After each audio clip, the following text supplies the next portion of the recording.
Welcome to our channel. ఈరోజు మనతో పాటు ఉన్నారు ప్రముఖ ఆధ్యాత్మికవేత్త బ్రహ్మశ్రీ పాలపతి గురునాథ శర్మ గారు. సార్ నమస్తే అండి. నమస్కారం. గురుగారు, చాలామంది ప్రతిరోజు గుడికెళ్ళి దేవుడికి నమస్కారం చేసుకుంటూ ఉంటారు. అసలు ప్రతిరోజు అలా దేవుడికి వెళ్ళి నమస్కారం చేసుకోవడం వల్ల ఉపయోగం ఏంటంటారు?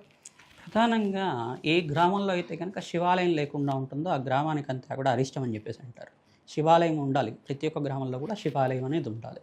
దేవాలయం అనేది ఉండాలి. ఇష్టదేవత ఆరాధన, దేవుడి గుడి ఏంటిదంటే ప్రధానంగా మనకి ఆ దేవాలయం అనేది ప్రాణప్రతిష్ఠ చేయడం, విగ్రహానికంతా కూడా దేవతా శక్తిని ఆవాహన చేయడం, ఆ యంత్ర స్థాపన చేయడం వల్ల దైవికమైన ప్రామాణికలంతా కూడా దేవాలయంలో ఉంటాయన్నమాట. ఎక్కడ దొరకని ప్రశాంతత అంతా కూడా దేవాలయంలో దొరుకుతూ ఉంటుంది.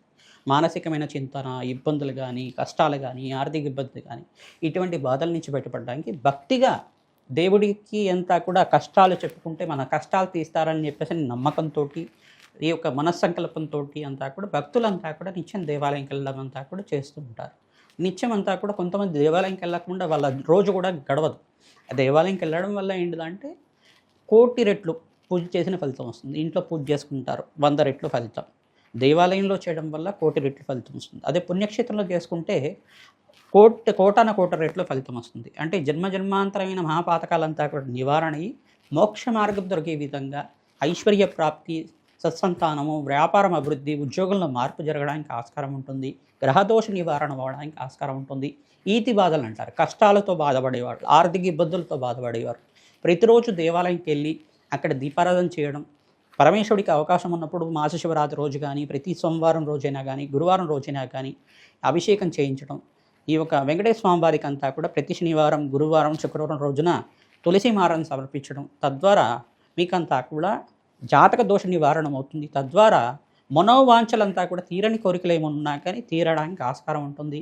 గృహయోగం సిద్ధి రావాలన్నా, సత్సంతాన యోగం కలగాలన్నా, వివాహాది శుభకార్యాలు జరగాలన్నా భగవంతుడి యొక్క ఆశీర్వాదం ఉండాలి. దైవికమైన శక్తి వల్ల మానవ జీవితం అంతా కూడా ఆనందమైన జీవితం అవడానికి ఆస్కారం ఉంటుంది. అలా గుడికి వెళ్ళినప్పుడు ఇన్ని ప్రదక్షిణాలు చేయాలని అంటారు కదా, అలా శివాలయానికి వెళ్ళినప్పుడు ఎన్ని ప్రదక్షిణాలు చేయాలంటారు? శివాలయంకి వెళ్ళినప్పుడు ప్రధానంగా చూసుకుంటే మనకి 3 ప్రదక్షిణాలు చేయాలని చెప్పేసి ఉంటుంది. చండీ ప్రదక్షిణ విధానం అనేది ఉంటుందన్నమాట. చండీ ప్రదక్షిణ చేయడం అనేది, చండీ ప్రదక్షిణం చేయడం వల్ల 1000 ప్రదక్షిణాలు చేసిన ఫలితం ఏకకాలంలో వస్తుంది. ఆ చండీ ప్రదక్షిణ విధానం అంతా కూడా మనకు తెలుస్తుంది. మీరు గూగుల్ చేశారంటే కనుక చండీ ప్రదక్షిణ ఏ రకంగా చేయాలి అనేది విధి విధానం అంతా కూడా ఆ దేవాలయంలో పూజారిని అడిగినాక మీకు చెప్తారు. తద్వారా దానికి చండీ ప్రదక్షిణం అనేది చెప్పడం జరుగుతుంది. ఆ చండీ ప్రదక్షిణం చేయడం వల్ల కోటి రెట్టు పుణ్య ఫలితం కలుగుతుంది. ప్రతి దేవాలయంలో 3 ప్రదక్షిణాలు కానీ, కొంతమంది మొక్కుకుంటూ ఉంటారు. వెంకటేశ్వర స్వామివారి దేవాలయంలో కానీ, మనకి ఈ యొక్క ఆంజనేయ స్వామివారి దేవాలయంలో కానీ, ఈ యొక్క మహాగణపతి దేవాలయంలో కానీ 108 ప్రదక్షిణాలు చేస్తూ ఉంటారు. మనకి కొన్ని దేవాలయంలో చూస్తూ ఉంటాం, పెద్ద పెద్ద దేవాలయంలో కూడా, పుణ్యక్షేత్రాల్లో కూడా చూస్తుంటాం. అందరూ ప్రదక్షిణాలు చేస్తూ ఉంటారు, నిరంతరం ప్రదక్షిణాలు చేస్తూ ఉంటారు.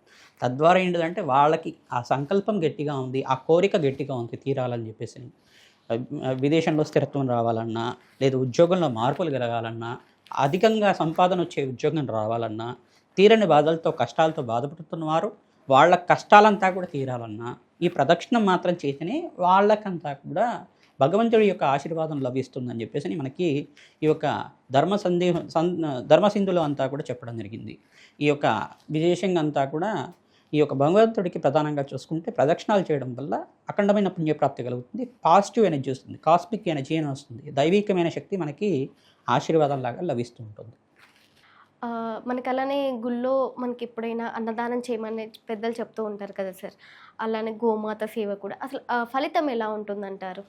ప్రధానంగా అన్నదానం చేయడం వల్ల జన్మాంతరకమైన మహాపాతకాలంతా కూడా తీరడానికి ఆస్కారం ఉంటుంది. ప్రధానంగా మనకి ఈ యొక్క గరుడ పురాణంలో చెప్పిన విధానంగా అంతా కూడా పూర్వీకులకి సద్గతి కలగాలన్నా, పూర్వీకులకంతా కూడా పుణ్యప్రాప్తి కలగాలన్నా, దేవాలయ ప్రాంగణంలో ఏదైనా విశేషమైన రోజుల్లో మాస శివరాత్రి రోజు కావచ్చు, లేదంటే మనకి గణపతి సంకష్టహర గణపతి రోజైనా కావచ్చు, ఏకాదశి అయిపోయిన తర్వాత ద్వాదశి రోజైనా కావచ్చు, అన్న సమారాధన అంటారు, అన్నప్రసాద వితరణ అంటారు. అన్నదానం అనేది ఏదైనా మనకి బీదవాళ్ళకు పెట్టేటప్పుడు కొంచెం చేసేటప్పుడు చేస్తూ ఉంటారు. కానీ ఇక్కడ దేవాలయం ప్రాంగణంలో ఎప్పుడైనా కానీ అన్నప్రసాద వితరణ అంటారు. అన్నప్రసాద వితరణ, ప్రసాదం, దేవుడి యొక్క ప్రసాదాన్ని వితరణ చేస్తున్నాం అని చెప్పేసి భగవంతుడికి అంతా కూడా మహానివేదన చేసి ఆ ప్రసాదాన్ని అంతా కూడా నిష్టగా అంతా కూడా భగవంతుడికి అంతా కూడా మడి ఆచారాలతో వండి దాన్ని అంతా కూడా నివేదన చేసిన తర్వాత భక్తులకి ఆ ప్రసాదాన్ని నివేదన చేయడం వల్ల అఖండమైన పుణ్యప్రాప్తి కలుగుతుంది. కోటి రెట్లు యజ్ఞాల ఫలితాలు కలుగుతుంది. కోటి యజ్ఞాల ఫలితం అంతా కూడా కలుగుతుంది. తద్వారా వాళ్ళకంతా కూడా పూర్వీకులకి ఎవరైతే గనక వాళ్ళ పూర్వీకులంతా కూడా 27 తరాల దాకా పుణ్యలోకంలో ప్రాప్తి కలుగుతుంది. బ్రహ్మలోకంలో స్థిర నివాసంగా ఉండడానికి కలుగుతుంది. ఐశ్వర్యం అభివృద్ధి అవుతుంది. అష్టలక్ష్మి స్థిర నివాసంగా ఉండడానికి అవకాశం ఉంటుంది. వాళ్ళ కష్టాలంతా కూడా తీరడానికి ఆస్కారం ఉంటుంది.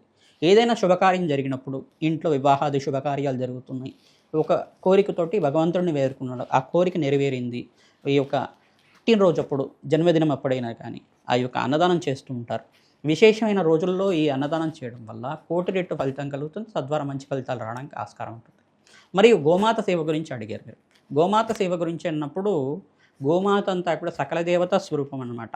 మనకి గోమాత అంతా కూడా ఈ యొక్క పంచగావ స్వరూపంగా ఉంటుంది. నందిని, నలిని, వశిని, కామధేను, తర్వాత సురభి అని చెప్పేసి పంచగావ స్వరూపంగా అంతా కూడా ఉంటుంది.